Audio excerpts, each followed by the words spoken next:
गाड़ी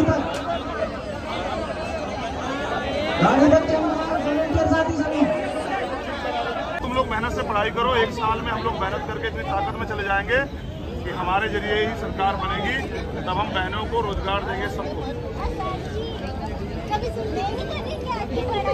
सुनो, आदमी चेहरे से नहीं कर्म से सुंदर होता है। जब तुम में से कोई IAS IPS बन जाएगी ना, तुम्हारे माता पिता को उनके लिए तुम्हारे लिए रिश्ता नहीं ढूंढना पड़ेगा ना, दहेज इकट्ठा करना पड़ेगा। समझ रही हो? पहले भी ऐसा नुकसान हो गया है। अब वो जो काम की बात बतानी थी वो भूल जाएंगे लोग, जो खड़े होकर बतानी पड़ेगी। अब मैंने समझ लिया, अभी चुप रहो। देखो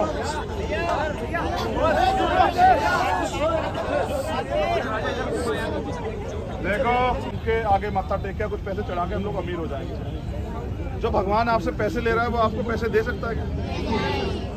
आप खुद ही सोचो ना, पढ़े लिखे हो आप लोग। पढ़ लिख के क्या फायदा अगर आप तर्क नहीं कर पाते हो?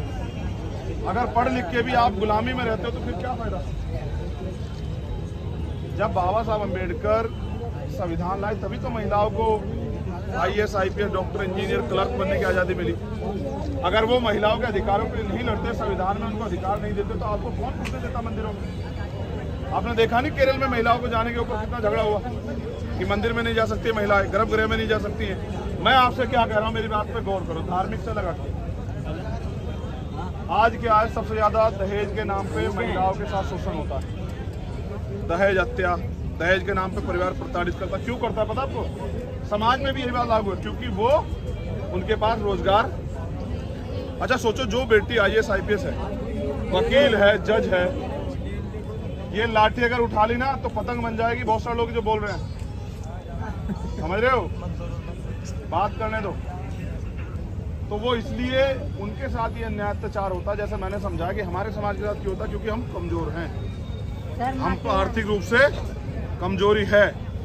जब वो बहनें बेरोजगार होती हैं, ना वो डॉक्टर होती है, ना इंजीनियर होती है, ना वो क्लर्क होती है, ना वो IAS होती, ना IPS होती, ना पुलिस में होती हैं, ना किसी और विभाग में होती है, तो होता क्या है कि उनको पुरुष प्रधान देश ये समझता है, यहाँ के पुरुषों को बुरा लग जाएगा, ये महिला मेरे उस पे है, मेरी दया पे। अगर मैं कुछ ला के दे दूंगा तो ये खा लेगी, मैं जो इसको कपड़े दे दूंगा वो ये पहन लेगी, मैं जो सामान ला के दे दूंगा इसमें गुजारा कर लेगी, उसका अपना कोई जीवन इस देश में नहीं।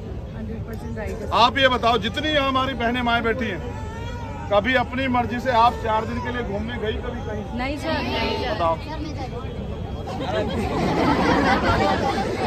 कहाँ मायके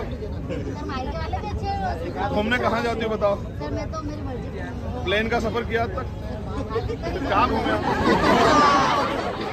भाई बात सुनो, जब आपने प्लेन में नहीं घूमे तो फिर आप कहाँ घूमे बताओ? सबसे हल्की सवारी तो प्लेन ही है। देखो हल्की है तभी तो आकाश में उड़ती है, या नहीं? मैं कुछ और समझा रहा हूँ मेरी बहन। देखो, अगर आपको एक मिनट दो, अगर आप 50,000 40,000 रुपये कमाएंगी तो क्या आपको कुछ खर्च करने से पहले किसी से पूछना पड़ेगा? आप अपनी सेविंग भी करो, कोई घूमने जाओ। तो महिलाएं यहाँ क्या है, पहले तो पिता के हिसाब से चलती हैं और समाज के हिसाब से क्या पहनेंगी, कहाँ आएंगी, कहाँ जाएंगी, शादी में जाएंगी नहीं जाएंगी, किस व्हीकल पे जाएंगी, रात में किस समय निकलेंगी, दिन में किस समय, ये कौन तय करता है? पिता, भाई, समाज, यही ना? जब वो थोड़ी सी बड़ी होती हैं, वो शादी कहाँ करेंगी या कितनी क्लास तक पढ़ेंगी, ये कौन तय करता है? परिवार। ठीक है, जब उनकी शादी हो जाती है, उनके अपने कुछ नहीं है। मैं कह रहा हूँ क्योंकि आप पढ़ी लिखी बहने हैं, सास को बच्चा चाहिए, उस बिटिया के कोई सपने नहीं है, तो उसको आप बच्चे की प्रक्रिया पे जाना पड़ेगा। ठीक है, या वो क्या कपड़े पहनेगी अपने ससुराल में, कब आएगी, कब जाएगी, अपने मायके नहीं जाएगी, ये कौन तय करेगा? ससुराल। ठीक है, हमें जो सम्मान से जीना सिखाते हैं वही हमें समानता नहीं देते हैं। ठीक है, फिर उसकी बाकी जिंदगी अपने बच्चों को संभालने में निकल जाती है। जब वो और बूढ़ी हो जाती है तो भी उस पर आज़ादी नहीं होती, तब वो अपने पोते पोतियों को संभालने लग जाती है। तो एक महिला इस देश में गुलाम पैदा होती है और गुलामी बनती है। इसलिए मैं अपनी बहनों से कह रहा हूँ कि आप आज़ाद हो जाओ। आपने उड़ के थोड़ा ही देखा, जैसे मैंने इससे पूछा, ये कह रही मैं तो घूम लेती हूँ। मैं कह रहा हूँ कि जब आप घूमो, सब अपनी माँ को लेके, अपनी बहनों को लेके प्लेन से जाओ, यहाँ से गोवा जाओ, केरल जाओ, तमिलनाडु जाओ, देखने जाओ बोध गया जहाँ हमारे महापुरुष वो हुए, ऐसी जगहों पे जाओ, जाके 2-4 दिन अपने मन से अपने मन का खाओ पियो रहो, तभी तो आज़ादी है। तो वो कहाँ है तुमसे? अच्छा, जो बेटी नौकरी कर रही है उसको तो पिता भी ये नहीं कह सकते क्योंकि तनख्वाह आ रही है कि तू क्या कर रही है, और जो नहीं कर रही उसको क्या कहते हैं? बस भेजो, अभी भेजो घूमने तुझे, शादी में है, यही कहते हैं ना। तो देखो, मैं तो पुरुष पैदा हुआ हूँ, लेकिन क्योंकि मैं समझता हूँ कि हमने सामाजिक असमानता देखी है, देखो, इसलिए मैं समझता हूँ कि महिला को आज़ादी, इसलिए मैं आपसे कह रहा हूँ, ये MSc वाली से मैंने क्यों हाथ मिला पता?